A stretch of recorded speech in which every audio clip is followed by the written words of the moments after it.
Bismillahirrahmanirrahim.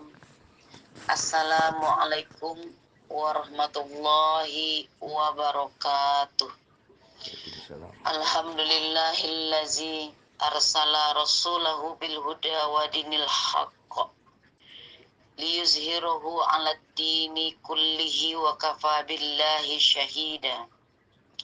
Asyhadu an la ilaha illallah wa asyhadu anna Muhammadan Rasulullah. Allahumma salli ala sayyidina Muhammadin wa ala alihi wa sahbihi ajma'in. Amma ba'du. Yang sama-sama kita hormati guru kita Bapak Ustadz Awang Abdul Razak selaku pimpinan dan pengasuh Majelis Zikir wa Ta'lim di Firqatul Mujahidin.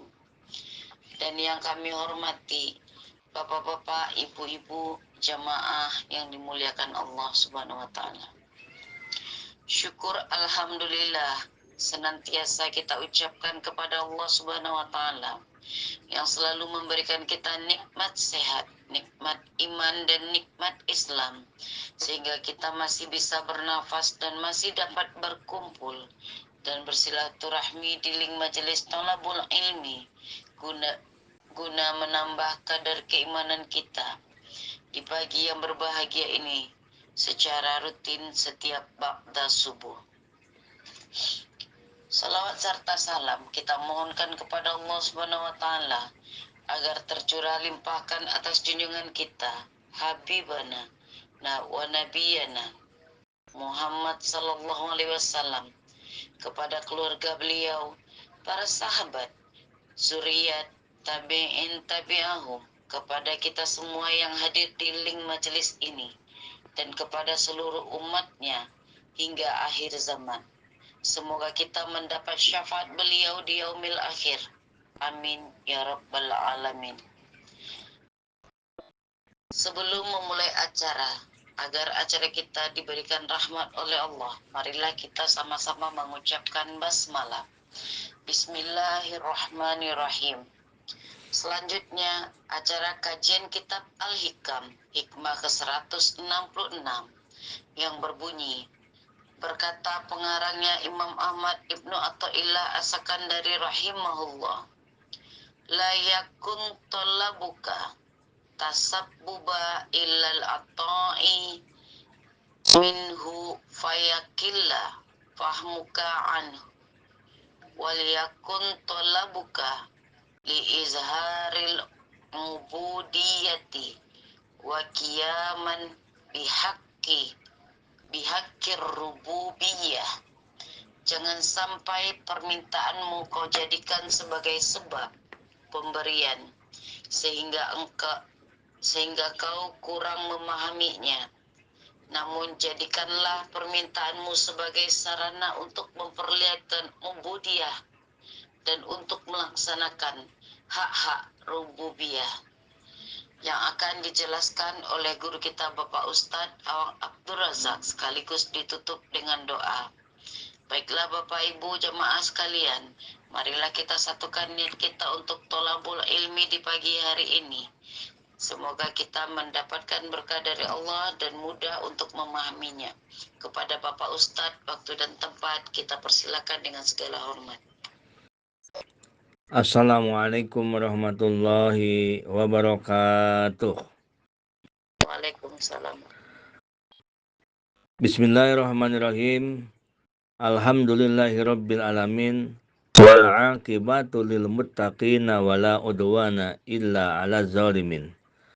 Asyhadu an la ilaha illallahul malikul haqqul mubin wa asyhadu anna Muhammadan abduhu wa rasuluhu shadiqul wa'dil amin. Allahumma salli wa sallim wa barik ala sayyidina Muhammadin wa ala alihi wa sahbihi ajma'in. Amma ba'du, qala Allah ta'ala fi imaminal Qur'anil Karim, a'udzu billahi minasy syaithanir rajim, inna kulla syai'in khalaqnahu biqadar. Shadaqallahul maulanal azim. Wa qala Rasulullah Muhammad sallallahu alaihi wasallam ad-du'a'u muhul ibadah. Wa ila mu'alifi hadal kitab Syekh Ibnu Athaillah As-Sakandari rahimahullah nafa'anallahu bihi wa bi ulumihi wa asrarihi. Khususon jami masyaykhina khususon Ki Haji Zainal Abidin.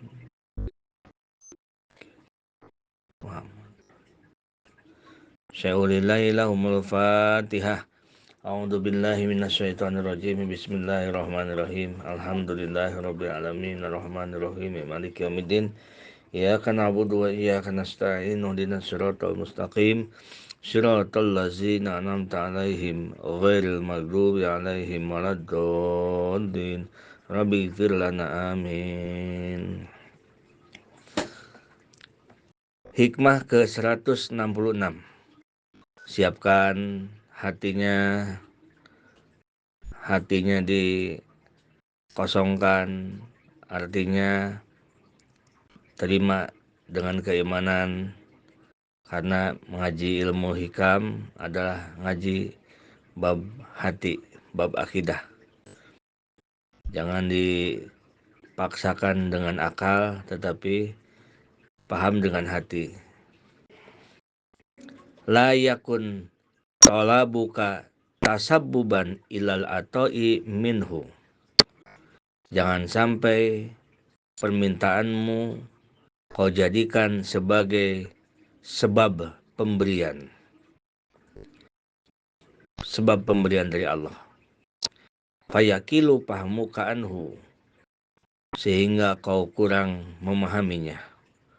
Wal yakun talabuka lizharil ubudiyah wa qiyaman bihaqir rububiyah. Tetapi jadikanlah permintaanmu dalam berdoa sebagai sarana untuk memperlihatkan kehambaanmu dan untuk melaksanakan hak-hak ketuhanan. Itu judulnya di hikmah yang ke-166 ini. Jadi di dalam hikmah yang ke-166 ini, musonib akan memberikan pelajaran kepada kita tentang ada dua pemahaman di dalam berdoa. Ada pemahaman arifin, ada pemahaman awamul muslimin. Nah, kita ke pemahaman yang pertama dulu. Namanya ini ngaji. Kalau ngaji, kita yang atas dulu kita bahas. Yang level kita nanti terakhir. Level atas dulu kita. Kenapa kita bahas selalu begitu? Agar kita tidak merasa bahwa kita ini udah hebat. Kita ini udah benar, udah cukup begini. Ternyata kita masih jauh. Kan kalau dalam urusan agama, ungdur. Lihatlah urusan agama di atas engkau. Lihatlah urusan dunia ke bawah engkau. Kan begitu. Jadi kalau urusan agama ke atas lihatnya, jangan ke bawah. Nah, jamaah RPM yang dirahmati Allah Subhanahu wa taala. La ta'taqid anna du'a sababun fi tahsili matlubika minallahi ta'ala. Jangan engkau mengiktikadkan, jangan engkau menganggap bahwa doa itu sebab untuk menghasilkan permintaan kepada Allah. Sebab aku berdoa malam, akhirnya Allah berikan siang ini. Sebab aku banyak doa, akhirnya aku hasilkan apa yang aku inginkan. Paham seperti itu adalah paham yang salah menurut Arifin. Karena berarti menganggap Allah bisa terbujuk, bisa terayu, atau Allah bisa dipaksa. Sedangkan kemarin sudah jelas, iradatun nafidah, Allah itu berkehendak yang lulus. Artinya la mani'a liman a'taita wala mu'tiya liman mana'ta. Allah tidak akan ada yang bisa memberi kalau Allah tidak berikan, dan tidak akan ada yang bisa menahan kalau sudah Allah waktunya berikan. Nah, tapi itu bukan dari cerita, kita dari ngaji, dari berilmu. Jadi berbobot kita tahunya, bukan dari hasil bicara-bicara yang omong kosong doang, tetapi dari pengilmuan. Wala tabhamu sirra bi amrillahi ta'ala ibadahu bitolabi wa du'a. Maka engkau tidak paham akan rahasia pada perintah Allah. Di dalam berdoa itu ada perintah Allah, ada rahasianya. Kenapa Allah memerintahkan kita berdoa? Allah memerintahkan kita berdoa untuk bukan supaya kita meminta-minta kepada Allah, lalu kalau kita nggak minta Allah tidak beri. Bukan begitu maksudnya. Allah memerintahkan kita berdoa supaya kita niat ibadah dalam berdoa. Dan supaya menunjukkan bahwa kita lemah, tak berdaya. Maka yang diperintah yang lebih bagus adalah munajat, bukan doa. Gitu. Nanti dibahas ada depan. Jadi ada rahasia dengan perintah Allah kita berdoa itu. Jangan sampai beranggapan sebab aku berdoa, tiap malam aku berdoa, tiap malam aku bersalawat, amanahku lunas. Nah, jangan sampai kita beranggapan seperti itu. Kalau kita beranggapan seperti itu namanya gagal paham. Sangat gagal paham, totalitas gagal paham. Karena kita meminta kepada Allah bukan untuk supaya hasil yang kita pinta. Allah memerintahkan kita berdoa bukan supaya kita hasil. Jadi seakan-akan kalau kamu nggak minta, nggak aku beri. Karena kamu minta terus aku beri. Jangan anggapan seperti itu. Jangan motivasinya seperti itu. Li'anna Allah Ta'ala la yamuru ibadahu bitolabi wa su'ali minhu illa li'idhariftiqarihim ilaihi wa liqiyami hukuki rububiyatihi la li'ayatasababu ila husuli matlubu. Karena Allah tidak memerintahkan kepada hambanya dengan menuntut dan meminta dari Allah kecuali untuk menampakkan akan kepakirannya. Allah memerintahkan kita berdoa kepada Allah itu untuk supaya kita itu menunjukkan bahwa kita itu fakir, kita itu butuh dengan Allah, berhajat dengan Allah, dan untuk menunaikan hak-hak ketuhanan, untuk kita melaksanakan hak-hak ketuhanan, hak Allah, agar kita mengagungkan Allah, agar kita memuliakan Allah. Karena Allah yang maha agung, karena Allah yang maha mulia. Bukan untuk dijadikan sebab kepada hasilnya yang dituntut. Begitu. Nah, Allah menyuruh kita berdoa itu supaya kita sadar bahwa kita itu tidak mampu. Ya Allah, berikanlah hamba rezeki yang luas ya Allah untuk membayar amanah. Nah, Allah diperintah oleh Allah meminta. Silahkan meminta seperti itu. Tetapi maksud tujuan Allah itu supaya kita ada iktiraf, ada munajat. Sadar bahwa kita itu tidak mampu untuk membereskan amanah tanpa pertolongan Allah. Begitu. Kita itu tidak bisa membereskan masalah karena hanya Allah lah yang bisa membereskannya. Supaya kita sadar bahwa kita sangat berhajat kepada Allah. Nah, jadi kalau kita berdoa kepada Allah, ada dua pengakuan. Satu, kita tidak mampu, mengakui kita itu lemah, kita tidak kuat, lalu kita berdoa. Nah, satu itu. Yang kedua, Allah Maha Kaya, Allah Maha Kuat, Allah Maha Gagah, mengakui kita ini mengakui kekayaan Allah, kekuatan Allah, dan kegagahan Allah.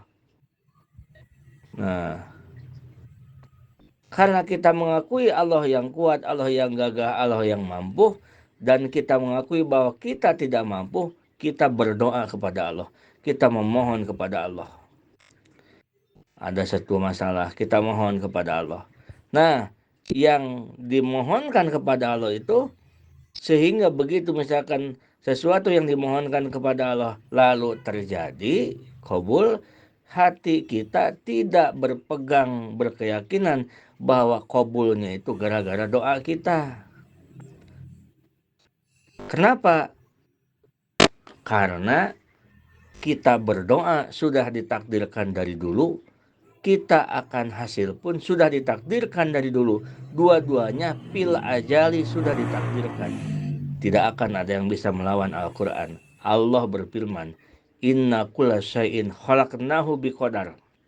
Setiap perkara sudah aku ciptakan dengan takdir-takdirnya. Diajali orang ini banyak masalah. Diajali itu zaman dulunya. Orang ini tahun ini kan banyak masalah. Tetapi orang ini pun tahun ini ditakdirkan olehku akan banyak berdoa. Dan orang ini pun ditakdirkan olehku akan selamat. Gitu. Ada lagi orang ini ditakdirkan banyak masalah. Dan orang ini tidak pernah berdoa. Dan tetapi orang ini diistidraj oleh Allah tidak celaka. Akan selamat juga. Tuh kan. Ada yang Allah selamatkan tidak berdoa, ada yang Allah selamatkan dengan berdoa. Begitu. Jadi intinya, arifin, orang-orang yang paham dengan Allah, dia berdoa itu adalah niat ibadah kepada Allah. Jadi kalau niat ibadah kepada Allah dalam berdoa, setelah lama dia berdoa kepada Allah, walaupun belum diijabah apa yang diinginkannya, dia tidak pernah mau berhenti karena dia sedang ibadah, bukan sedang meminta-minta atas segala hajatnya. Bangun malam tetap, walaupun amanahnya banyak, masih banyak belum beres, tetap aja begitu. Karena bukan sedang demo ingin dibereskan amanah, tetapi sedang menunjukkan kefakiran kita, butuhnya kita dengan Allah Subhanahu wa taala. Rasulullah bersabda, ad-du'a'u muhlul ibadah. Doa itu adalah intinya ibadah. Karena doa itu mengakui dua hal yang tadi. Di dalam doa itu ada mengakui ketidakmampuan kita dan mengakui kekuatan dan kemuliaan Allah. Nah itu. Jadi disebut doa itu adalah muhlul ibadah. Intinya ibadah. Jamaah RFM yang dirahmati Allah Subhanahu wa taala. Kalau ini ngajinya ngaji santri ya. Kalau ngaji santri itu beda dengan ngaji tabligh yang selewat-selewat. Kalau ngaji santri itu ngaji sampai mendetil, jadi mengerti, paham apa yang dikatakan orang dalam berdoa begitu. Nah, fahada fahmul arifina billahi ta'ala wa halhum. Nah, inilah paham orang-orang yang telah mengenal Allah, orang yang telah kenal dengan Allah, dan orang-orang yang dan tingkah-tingkahnya orang-orang arifin. Fal arifun billahi layan qatiu su'alahu ilallah wa in a'tahu matlubuh. Orang-orang yang makrifat kepada Allah, orang-orang yang sudah mengenal Allah, mereka tidak putus-putusnya permintaannya kepada Allah. Sekalipun Allah sudah berikan mereka apa yang ia inginkan, apa yang ia pinta. Misalnya, ya Allah, sehatkan kami, ya Allah, berikan kami kesehatan. Walaupun sudah sehat dari sakitnya, dia tetap minta terus, minta sehat. Karena sehat itu, sehat akal, sehat hati. Nah, banyak minta terus, karena selalu kita butuh dengan Allah. Tidak pernah kita tidak butuh. Nah, kalau kita berdoa kepada Allah karena keinginan kita, kalau kita hasil, pasti akan berhenti doanya. Berhenti doanya. Kalau orang arif nggak begitu. Misalkan, ya Allah, mudahkanlah hamba, ya Allah, rezeki yang luas, berikanlah rezeki yang luas, ya Allah, untuk bayar amanah. Nah, orang arif ini, walaupun sudah diberi rezeki yang berlimpah, diberikan rezeki yang berlimpah, amanahnya sudah beres, tetap terus dia minta kepada Allah. Karena bukan beres amanah tujuannya, tetapi dia menunjukkan kelemahan dirinya kepada Allah dan menunjukkan betapa mengakui betapa kuatnya dan mampu serta mulianya Allah Subhanahu wa taala. Wala yabriku bainal ita'i wal man'i li'anna qasdahum fid du'a'i idharul ubudiyah wa qiyamu haqqi rububiyah. Mereka tidak membedakan antara diberi dan tidak diberi. Orang-orang ma'rifat nih tidak dibedakan antara diberi dan tidak diberi. Karena yang dimaksud mereka dengan berdoa hanya menunjukkan sikap kehambaan dan menjalankan hak ketuhanan. Jadi bukan hasil dari yang dipinta tujuannya. Itu adalah arifin, orang-orang yang ma'rifat kepada Allah, orang-orang yang sudah kenal dengan Allah. Masya Allah, orang-orang yang sudah kenal. Wa faidatu du'ai indal arifin, dan faidah doa menurut orang arifin, orang yang sudah mengenal Allah. Faidah doa itu kismanya ada dua. Imtisalu amrillahi fi doa, satu, faidah doa itu menjalankan perintah Allah dalam berdoa, karena doa itu diperintah Allah. Itu fad'ullaha, berdoalah kepada Allah, itu kan. Yang kedua, faidah doa itu menurut arifin tazyinul jawarihi bil ibadah, menghiasi anggota tubuh dengan ibadah. Karena berdoa itu lisannya berucap memohon kepada Allah, tangannya mengangkatkan tangan ke atas. Nah itu kan ibadah, jawarih, anggota badannya ibadah. Nah itu rahasia dalam doa untuk mengakui kita lemah dan mengakui Allah kuat. Nah, ada rahasia dalam doa itu. Apa rahasianya Allah memerintahkan doa? Rahasianya Allah memerintahkan berdoa kepada kita bukan untuk supaya Allah memberi keinginan kita, tetapi rahasianya dalam doa adalah untuk kita mengakui bahwa kita lemah, Allah kuat. Kita miskin, Allah yang kaya. Kita tidak berdaya, Allah yang punya daya. Untuk mengakui itu. Jadi tidak ada urusan antara qabul dan belum qabul, antara diijabah dan belum ijabah. Tidak ada sambungannya. Jangan salah menganggap doa itu sebab hasilnya yang diinginkan. Kalau berdoa tujuannya akan agar Allah memberi apa yang kita pinta. Nah, jangan sangat begitu. Itu namanya kita gagal paham. Allah itu Maha tahu apa yang kita butuhkan. Apa yang kita butuhkan, Allah itu Maha tahu. Sangat tahu Allah itu apa yang kita butuhkan. Cuma kita diperintah berdoa kepada Allah supaya apa? Supaya dapat kebaikan. Seperti kita diperintah oleh Allah untuk ikhtiar mencari rezeki ke pasar, dagang, gitu. Agar apa? Bukan ke pasar itu dapat uang banyak, bukan, tetapi agar mendapat pahala dari jihad fisabilillah, memperjuangkan anak dan istri. Pahalanya itu, kalau rezeki udah diatur Allah. Begitupun kita diperintahkan berdoa kepada Allah itu supaya dapat kebaikan pahala. Semakin banyak kita berdoa, semakin banyak pahalanya. Semakin banyak doa yang kita baca, semakin banyak pahalanya. Bukan semakin banyak, semakin hasil yang dimaksud. Bukan ke situ. Tidak ada hubungannya. Nah, itu. Buktinya, coba kita testimoni. Kalau benar-benar doa itu punya kekuatan untuk membuktikan kita berdoa. Kalau kita berdoa hasil maksud. Pernahkah orang kafir berdoa meminta?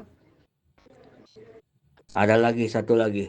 Orang yang pekerjaannya mabuk, judi, berlaku dosa. Tetapi setiap keinginannya ia dimudahkan oleh Allah. Apakah dia sering berdoa? Apa jawabannya, Ibu? Tidak kan? Tidak pernah berdoa. Mau bagaimana berdoa, sholat juga enggak. Apalagi kafir. Itu kan, muslim juga bukan. Tetapi saatnya Allah berikan. Itulah yang disebut dengan rizki maksum. Maqasamallahu, yang Allah bagikan, tidak berhubungan bahwa dia ahli ibadah atau tidak. Nah, jadi maksudnya itulah paham arifin, orang yang sudah bersih hatinya, orang yang sudah benar. Kita itu harus ingin seperti itu. Harus ingin seperti itu. Jadi benar-benar dia tulus dalam meminta kepada Allah, itu menunjukkan kelemahan dirinya. Dan itulah yang akan menjadikan wasilah bahwa kita itu diijabah, lebih diijabah doanya. Itu Bapak Ibu sekalian. Yang selanjutnya, layakun hamuka bidu'ai ad-dupro bi qada'i hajatika fatakunu mahjubun walakin munajata maulaka. Janganlah keinginan dalam berdoa itu untuk menunaikan hajat engkau, maka engkau terhalang kepada Allah. Hendaklah tujuan engkau dengan doa itu munajat kepada Allah. Jangan lagi kita beranggapan sebab doa ini kita begini, sebab doa ini kita begini. Jangan beranggapan seperti itu. Tetapi doa itu jadikanlah munajat kepada Allah. Lalu bagaimana Pak Ustadz? Apa bedanya doa dengan munajat? Emang beda doa dengan munajat? Beda Ibu. Kalau doa tidak ada iktiraf, tidak ada pengakuan. Kalau doa itu hanya permintaan, ya Allah limpahkanlah aku rezeki, ya Allah anu. Nah itu doa. Kalau munajat itu ada iktiraf. Seperti seakan-akan munajat itu dia lapor kepada Allah. Itu munajat. Ya Allah, aku ini hamba-Mu yang lemah ya Allah. Aku ini orang banyak dosa ya Allah. Tetapi aku ini banyak masalah ya Allah. Dan masalah aku ini tidak ada yang bisa menolongku kecuali Engkau ya Allah. Karena Engkau lah yang kuat. Karena Engkau lah yang gagah. Itu namanya munajat. Jadi ada iktiraf, ada pengakuan. Nah, jadi layakun hamuka bidu'a ad-dupro biqadri hajatika. Janganlah engkau bermaksud dengan doa engkau itu adalah untuk hasilnya apa yang engkau inginkan. Walakin munajata maulaka. Tetapi engkau berdoa itu munajat kepada Allah. Sekarang tahu Ibu bedanya doa dengan munajat? Tahu? Halo? Ya Ustaz. Nah, itu. Beda antara doa dan munajat. Kalau doa, ya Allah, lu limpahkanlah rezeki yang berkah. Ya Allah, lindungilah kami. Ya Allah, kami mohon anu. Ya Allah, solehkan anak kami. Ya Allah anu. Itu doa. Kalau munajat, ya Allah, anak kami, kata orang anak kami itu anaknya nggak baik ya Allah, badung, nggak nurut sama orang tua ya Allah. Kami tidak berdaya ya Allah. Yang menggenggam kami semua, yang menggenggam hati kami dan anak kami adalah Engkau ya Allah. Kami lemah ya Allah. Engkau lah yang kuat ya Allah. Hanya Engkau yang bisa merubahnya ya Allah. Itu namanya munajat. Beda Ibu ya? Beda. Mulai sekarang siap munajat, bukan doa. Masya Allah. Begitu. Nah, dicontohkan. Jadi sangat sangat salah kalau mengatakan, ada yang mengatakan ngaji hikam itu katanya segala nggak boleh doa, bukan nggak boleh doa, ngajinya nggak benar itu, yang dengerinnya ngantuk barangkali. Itu justru bukan melarang berdoa ngaji hikam itu, tetapi berdoalah dengan baik. Nah, bahkan kalau bisa jadikan kita berdoa itu bukan untuk meminta-minta kepada Allah, tetapi untuk munajat, untuk mengadukan, seakan-akan kita sedang dialog dengan Allah.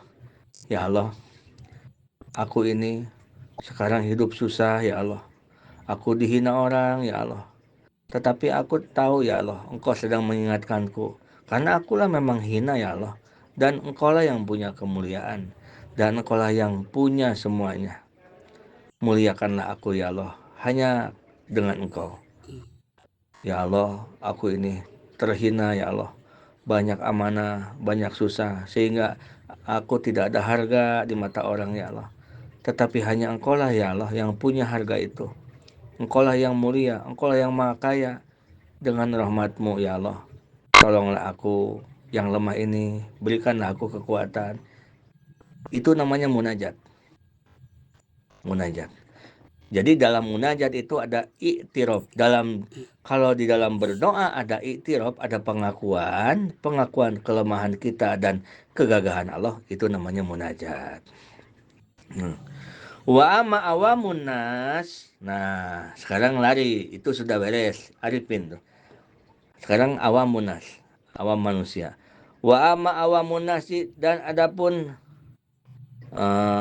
dan adapun awamnya manusia yang awam, umum, yang kurang paham gitu.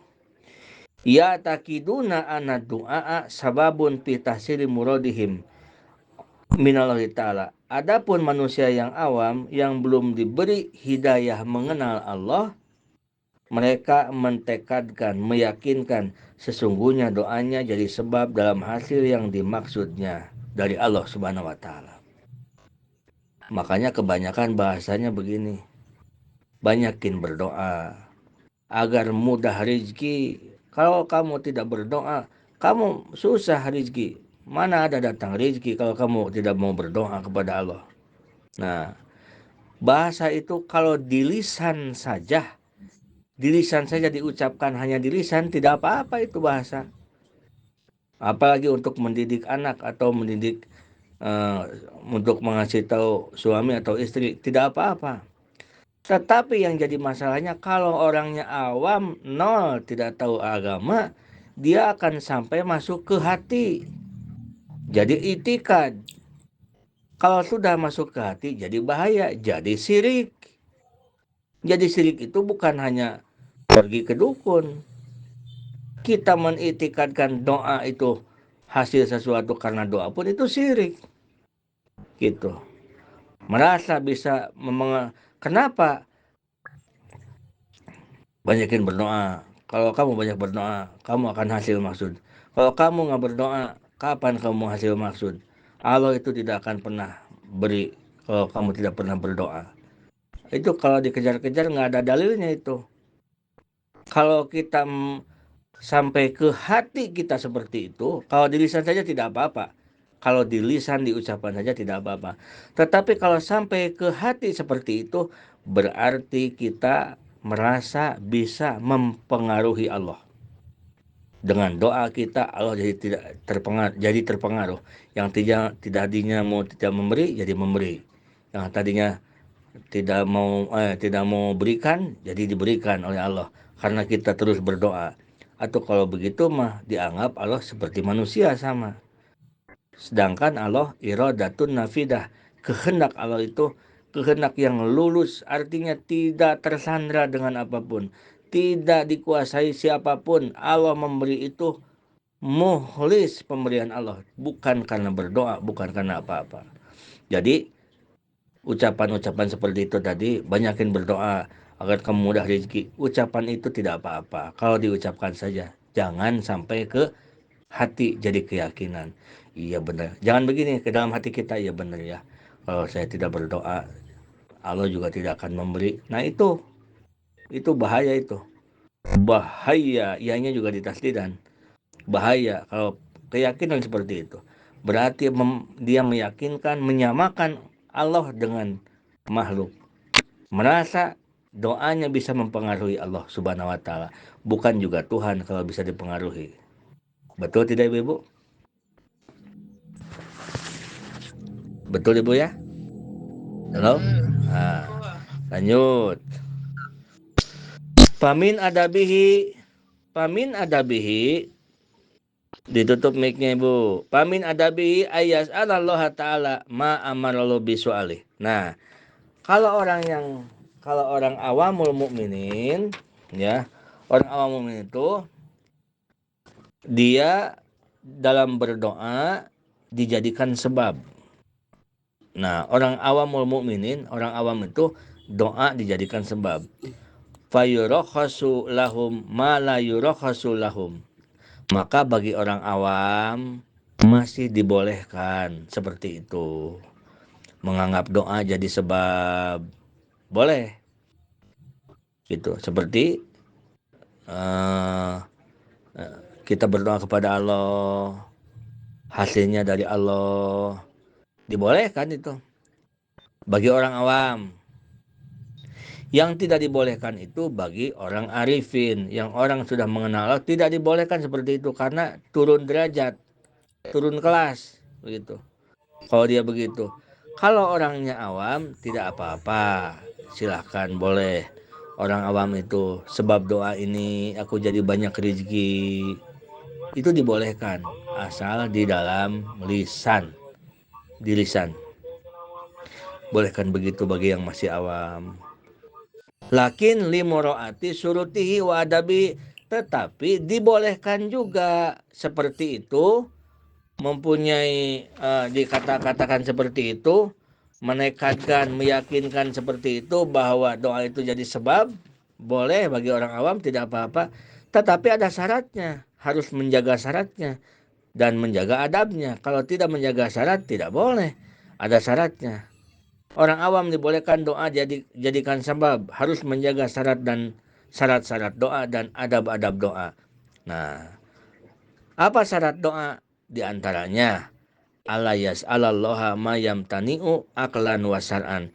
Jangan meminta kepada Allah yang meminta yang akal tidak menerima dan dilarang oleh syara. Jangan yang tidak bisa dihontal, dimengerti oleh akal. Seperti ya Allah, turunkan uang dari langit ya Allah. Nah, itu kan tidak bisa dimengerti oleh akal. Walaupun Allah itu kuasa, kalau Allah kehendaki, Ibu Siti Maryam pun tiap hari dikasih makanan dari surga. Begitu kan? Kecuali kalau yang berdoanya begitu nabi atau wali tidak apa-apa. Kalau orang awam nggak boleh. Berdoanya itu nggak boleh yang akal itu tidak menerima. Ya Allah, walaupun hamba tidak bekerja, ya Allah, datangkanlah rezeki kepada hamba yang banyak, luar biasa ya Allah. Turunkan ya Allah dari langit rezeki kepada kami. Turunkan makanan dari langit, dari surga. Nah itu kan tidak masuk akal, nggak boleh itu. Jadi harus yang masuk akal. Bukan berarti Allah tidak mampu, tetapi kita harus menunaikan syarat berdoa. Yang selanjutnya syarat berdoa yaitu ma yam tani'u aklan wasaran, dan jangan yang dilarang oleh syara. Yang dilarang oleh syara seperti apa?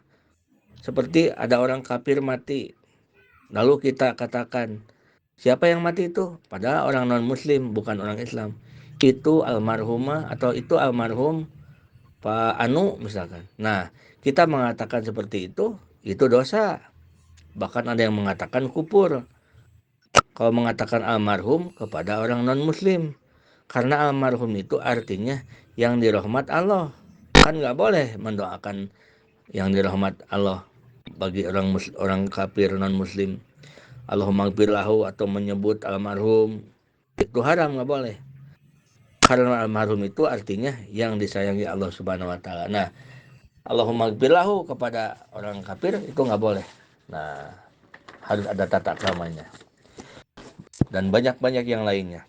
Udah dulu syarat-syarat doa itu.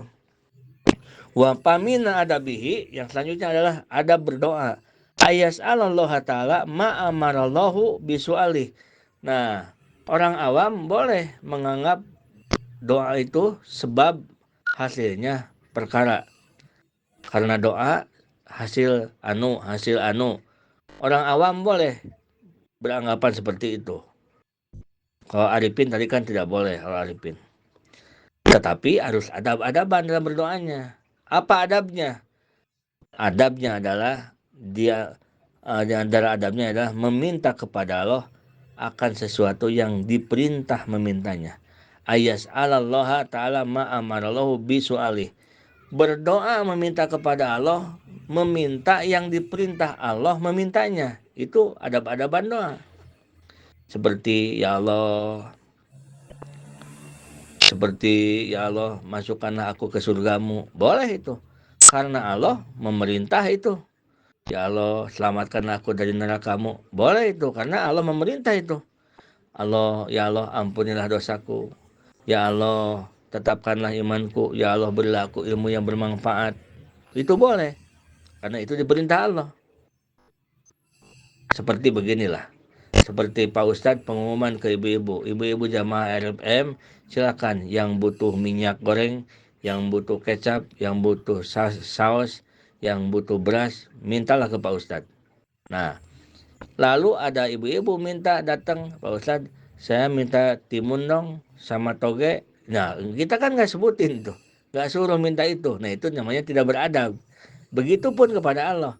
Yang diperintah oleh Allah memintanya, lalu kita minta, itu beradab namanya. Kalau yang tidak diperintah oleh Allah, lalu kita meminta, itu tidak beradab. Tetapi au ala qasu ala bi khairin indallahi, yang tidak diperintah Allah kita pinta kepada Allah pun boleh, tidak apa-apa, asal digantungkan, ditaklikan dengan kebaikan. Contoh, Allah tidak memerintah kita panjang umur. Mau panjang umur, mau pondok, terserah kamu, kata Allah kan. Tapi kita ingin panjang umur, ya Allah, berikanlah hamba panjang umur. Boleh seperti itu. Asal dicantelkan dengan kebaikan. Ya Allah, berikanlah hamba panjang umur untuk hamba beribadah kepada Engkau. Satu, Allah tidak menyuruh kita meminta kaya kepada Allah. Cari di Al-Quran, ada Allah nyuruh minta supaya kita minta kaya? Enggak. Banyak juga Allah menyuruh ke kita minta ampunan dari Allah, minta rahmat dari Allah. Berarti kita nggak boleh minta kaya? Boleh, silahkan. Asal ditaklekan, digantungkan dengan kebaikan. Contoh, ya Allah, limpahkanlah rezeki yang berlimpah kepadaku, rezeki yang baik, yang barokah, untuk aku bekal ibadah kepadamu. Nah, jadi ada tambahnya. Nah, misalkan ada saudara mau nyalon bupati, nggak nyuruh Allah itu nyalon, nggak nyuruh, siapa suruh yang nyalon. Tapi kalau meminta berdoa kepada Allah, boleh, tidak apa, silakan. Tetapi harus dicantelkan, digantungkan. Ya Allah, jadikanlah hamba bupati, kalau itu baik untuk hamba dunia hamba dan akhirat hamba, dan kalau bermanfaat untuk masyarakat, harus pakai itu berdoanya. Itu namanya pakai adab. Kalau dia berdoa, ya Allah jadikanlah saya pimpinan, itu tidak beradab namanya. Paham ibu-ibu ya? Nah, ya baiklah. Itulah bapak-bapak ibu sekalian, hikmah yang ke Yang ke 160 berapa? 66. Dan besok insya Allah hari Minggu tidak akan Asmaul Husna, besok mau hikam. Karena apa? Satu, Seninnya nanti tidak ngaji hikam, mau maulidan subuh Seninnya, jadi besok subuh hikam. Yang keduanya alasannya karena ini belum tamat, nyambung besok ke hikmah 167 agar tidak gagal paham. Kaifa yakunu talabu kallahiku sababan fi atau ihsabik. Besok yang itu, yang ke 167. Bagaimana mungkin permintaan kita kepada Allah yang sekarang, sedangkan permintaan sekarang ini sudah ada dari dulu dan pemberiannya pun sudah ada dari dulu. Bagaimana mungkin permintaan sekarang menjadi sabab datangnya yang kita inginkan? Nah, itu lebih ngerti besok di hikmah yang ke 167. Mudah-mudahan ada manfaatnya. Hadanallahu wa iyyakum ajmain. Assalamualaikum warahmatullahi wabarakatuh.